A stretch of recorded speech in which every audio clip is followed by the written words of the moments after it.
I've been waiting more than 30 years to say this. Dad, I always told you I'd come back and get my degree.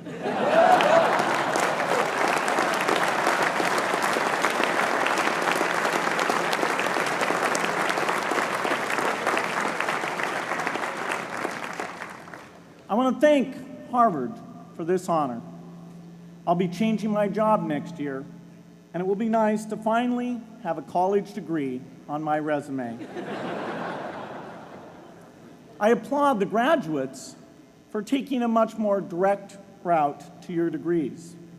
For my part, I'm just happy that the Crimson called me Harvard's most successful dropout. I guess that makes me valedictorian of my own special class. I did the best of everyone who failed. But I also want to be recognized as the guy who got Steve Ballmer to drop out of business school.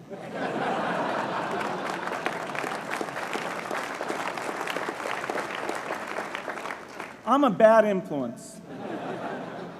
That's why I was invited to speak at your graduation. If I'd spoken at your orientation, fewer of you might be here today.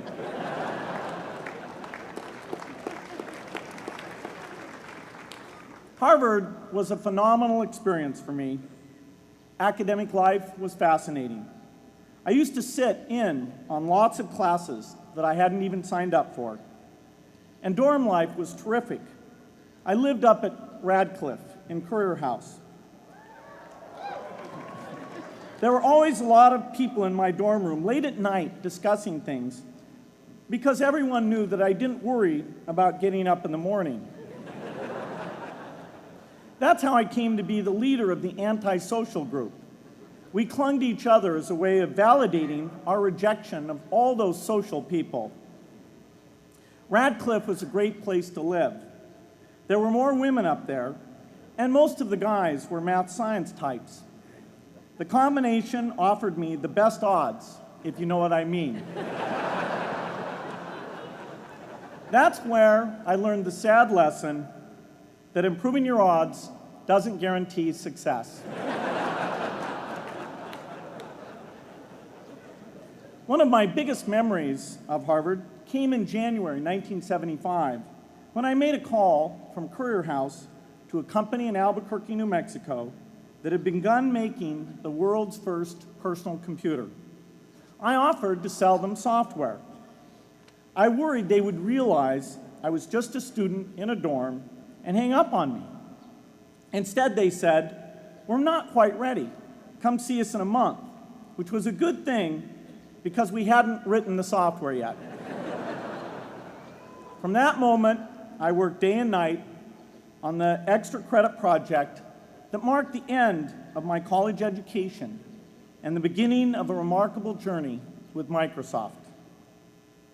What I remember above all about Harvard was being in the midst of so much energy and intelligence.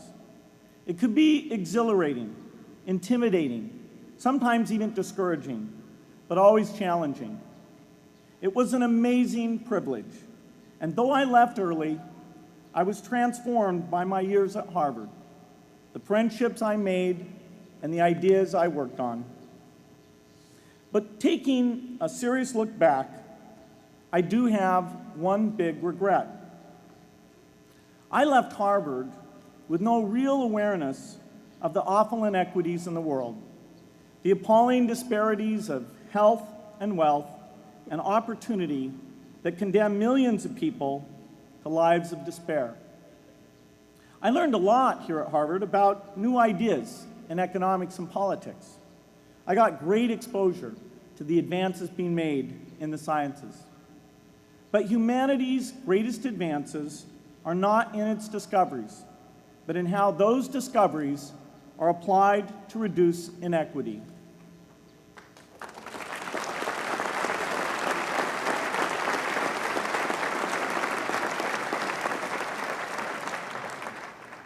Whether through democracy, strong public education, quality health care, are broad economic opportunity.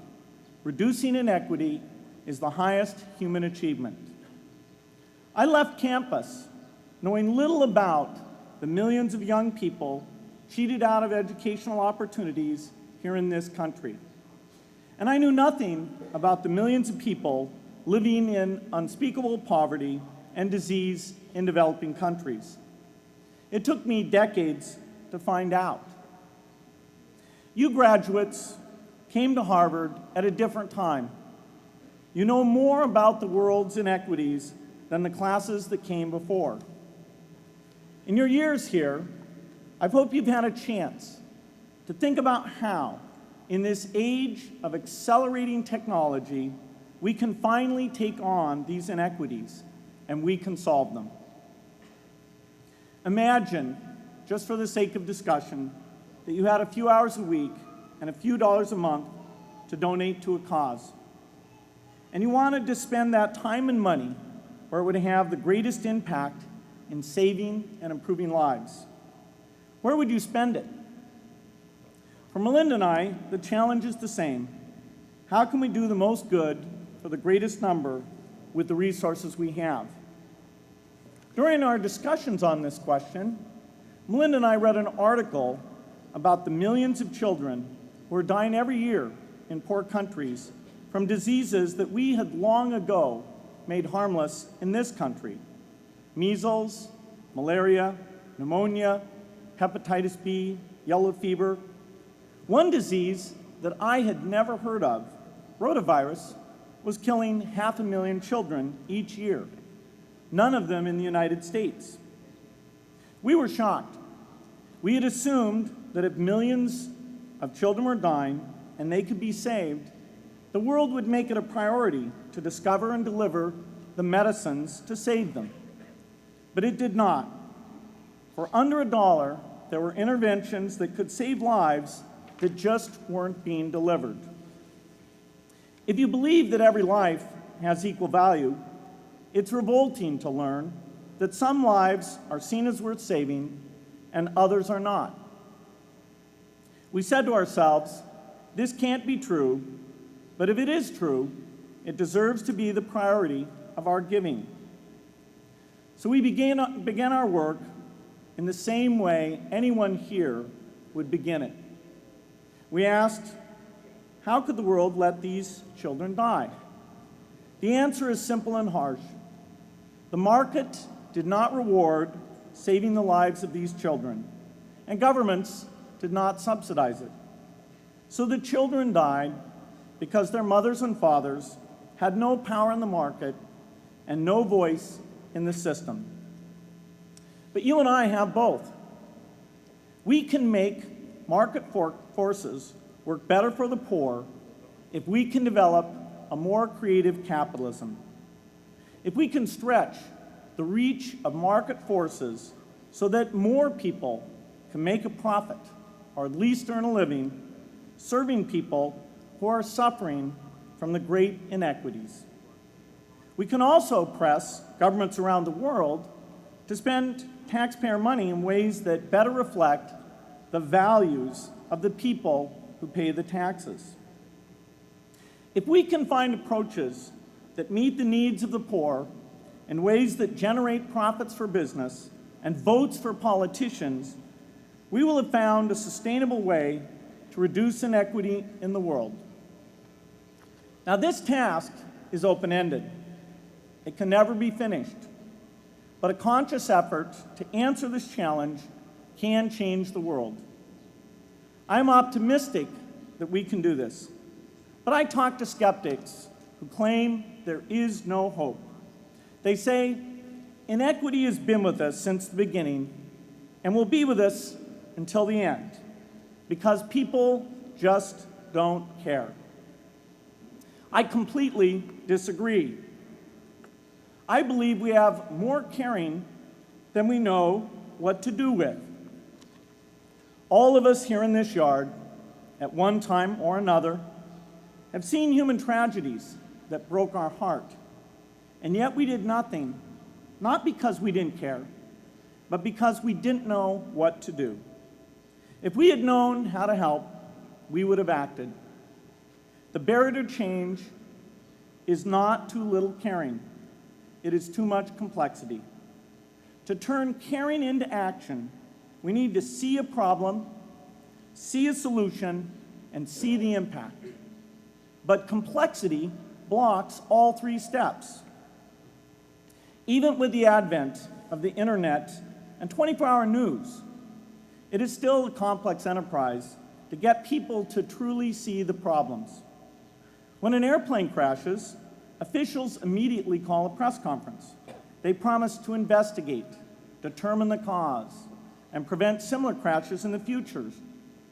But if the officials were brutally honest, they would say, of all the people in the world who died today from preventable causes, 0.5% were on this plane. We're determined to do everything possible to solve the problem that took the lives of the 0.5%. The problem is not just the plane crash, but the millions of preventable deaths. We don't read much about these deaths. The media covers what's new, and millions of people dying is nothing new. So it stays in the background where it's easy to ignore. But even when we do see it or read about it, it's difficult to keep our eyes on the problem. It's difficult to look at suffering if the situation is so complex that we don't know how to help. And so we look away. If we can really see a problem, which is the first step, we come to the second step, cutting through the complexity to find a solution. Finding solutions is essential if we want to make the most of our caring. If we have clear and proven answers anytime an organization or individual asks, "How can I help?" then we can get action, and we can make sure that none of the caring in the world is wasted. But complexity makes it hard to mark a path of action for everyone who cares, and makes it hard for their caring to matter. Cutting through complexity to find solutions runs through 4 predictable stages: determine a goal, find the highest impact approach, deliver the technology ideal for that approach, and in the meantime, use the best application of technology you already have, whether it's something sophisticated like a new drug or something simple like a bed net. The AIDS epidemic offers an example. The broad goal, of course, is to end the disease. The highest leverage approach is prevention. The ideal technology would be a vaccine that gives lifelong immunity with a single dose. So governments, drug companies, and foundations are funding vaccine research. But their work is likely to take more than a decade.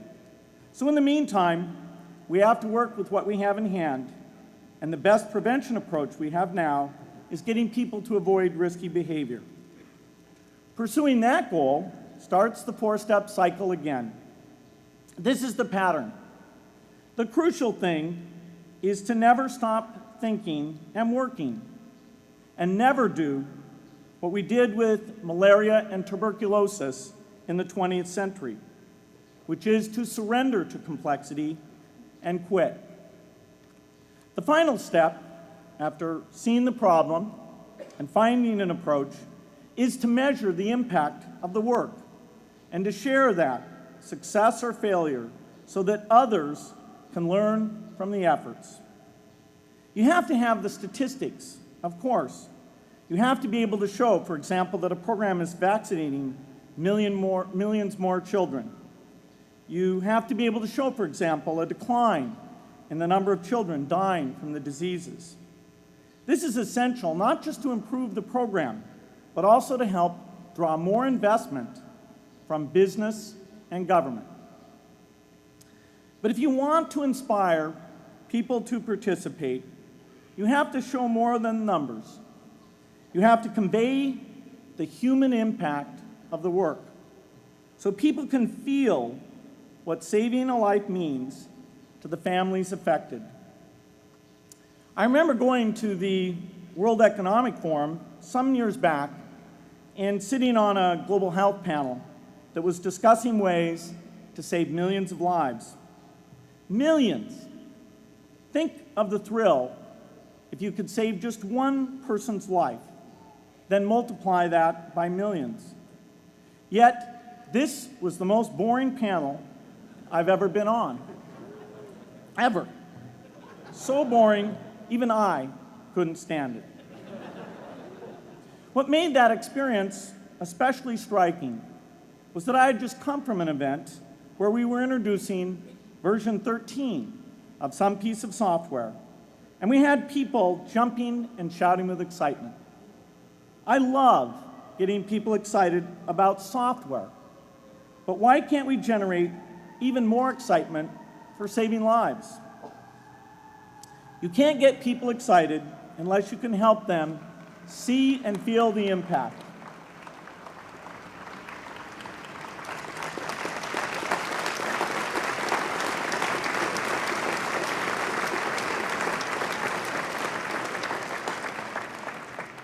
The way to do that is another complex question. Still, I'm optimistic. Yes, inequity has been with us forever, but the new tools we have to cut through complexity have not been with us forever. They are new. They can help us make the most of our caring, and that's why the future can be different from the past. The defining and ongoing innovations of this age, biotechnology, the personal computer, and the internet, give us a chance we've never had before to end extreme poverty and end death from preventable disease. 60 years ago, George Marshall came to this commencement, and he announced a plan to assist the nations of post-war Europe. He said, I quote, "I think one difficulty is that the problem is one of such enormous complexity that the very mass of facts presented to the public by press and radio make it exceedingly difficult for the man in the street to reach a clear appraisement of the situation.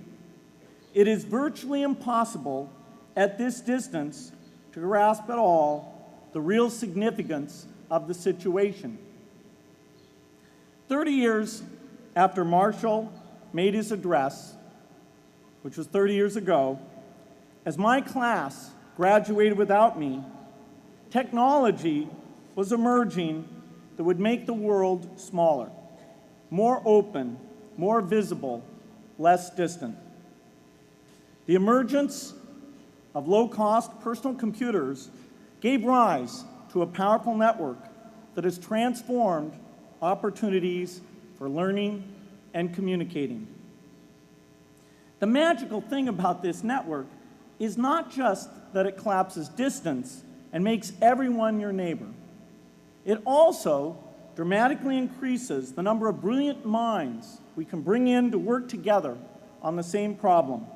And it scales up the rate of potential innovation to a staggering degree. At the same time, for every person who has access to this technology, 5 people don't. That means many creative minds are left out of this discussion. Smart people with practical intelligence and relevant experience who don't have the technology to hone their talents or contribute their ideas to the world. We need as many people as possible to gain access to this technology, because these advances are triggering a revolution in what human beings can do for one another. They are making it possible, not just for national governments, but for universities, corporations, small organizations, and even individuals to see problems, see approaches, and measure the impact of their efforts to address the hunger, poverty, and desperation George Marshall spoke of 60 years ago. Members of the Harvard family, here in the yard is one of the great collections of intellectual talent in the world. For what purpose? There is no question that the faculty, the alumni, the students, and the benefactors of Harvard have used their power to improve the lives of people here and around the world. But can we do more? Can Harvard dedicate its intellect to improving the lives of people who will never even hear its name? Let me make a request of the deans and the professors, the intellectual leaders here at Harvard. As you hire new faculty, award tenure, review curriculum, and determine degree requirements, please ask yourself, should our best minds be more dedicated to solving our biggest problems? Should Harvard encourage its faculty to take on the world's worst inequities?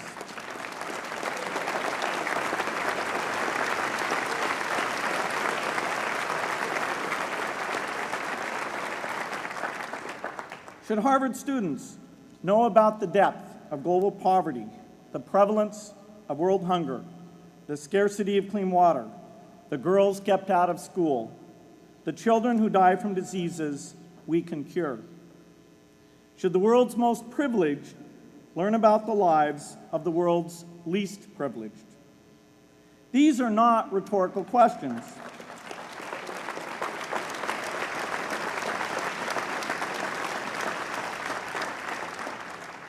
You will answer with your policies. My mother, who was filled with pride the day I was admitted here, never stopped pressing me to do more for others. A few days before I was married, she hosted a bridal event at which she read aloud a letter about marriage that she had written to Melinda. My mother was very ill, with cancer at the time, but she saw one more opportunity to deliver her message, and at the close of the letter she said, "From those to whom much is given, much is expected."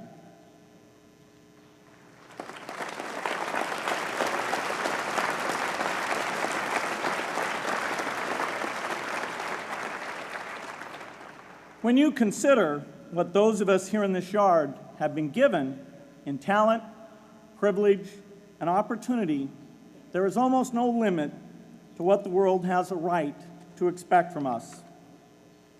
In line with the promise of this age, I want to exhort each of the graduates here to take on an issue, a complex problem, a deep inequity, and become a specialist on it. If you make it the focus of your career, that would be phenomenal. But you don't have to do that to make an impact. For a few hours every week, you can use the growing power of the internet to get informed, find others with the same interests, see the barriers, and find ways to cut through them. Don't let complexity stop you. Be activists. Take on big inequities. I feel sure it will be one of the great experiences of your lives. You graduates are coming of age in an amazing time. As you leave Harvard, you have technology that members of my class never had. You have awareness of global inequity, which we did not have.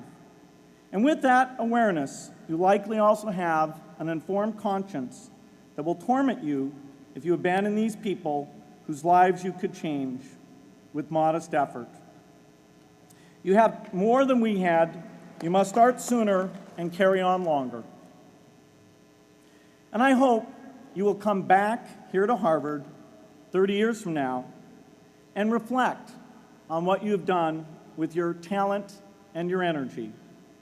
I hope you will judge yourselves not on your professional accomplishments alone, but also on how well you have addressed the world's deepest inequities, on how well you treated people a world away who have nothing in common with you but their humanity. Good luck.